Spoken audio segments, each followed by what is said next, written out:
नमस्कार मित्रांनो, मराठी सिनेविश्व या यूट्यूब चॅनलमध्ये आपल्या सगळ्यांचं हार्दिक स्वागत. आज आपण बोलणार आहोत सुप्रसिद्ध मराठी अभिनेते अजिंक्य देव यांच्या संबंधी.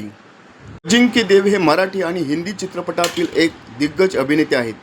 अजिंक्य देव यांचा जन्म 3 मे 1963 रोजी झालेला आहे. ते प्रसिद्ध कलाकार रमेश देव आणि सीमा देव यांचे सुपुत्र आहेत.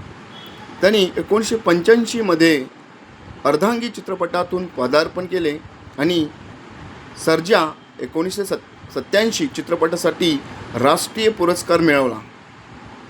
रांगडा लूक आणि अभिनयामुळे ते हँडसम हंक म्हणून ओळखले जातात. आता आपण बोलणार आहोत त्यांच्या शिक्षणासंबंधी. त्यांनी मुंबईत शिक्षण पूर्ण केल्यानंतर अमेरिकेत कॉम्प्युटर सायन्सचे शिक्षण घेतले. मित्रांनो, आता बोलूया आपण त्यांचा चित्रपट प्रवास कसा होता ते. 80 आणि 90च्या दशकात त्यांनी मराठीत अनेक सुपरहिट चित्रपट दिले. संसार, फूल और अंगार, घायल वन्स अगेन यासारखे हिंदी चित्रपटही त्यांनी केले. मराठीतील माहेरची साडी हा त्यांचा चित्रपट खूप गाजला. अजिंक्य देव यांनी मराठी सिनेमात नायक म्हणून काम करण्यासोबतच जय भवानी जय शिवाजी या मालिकेमध्ये बाजीप्रभू देशपांडे यांची भूमिका साकारली होती आणि ती भूमिका खूप गाजली होती.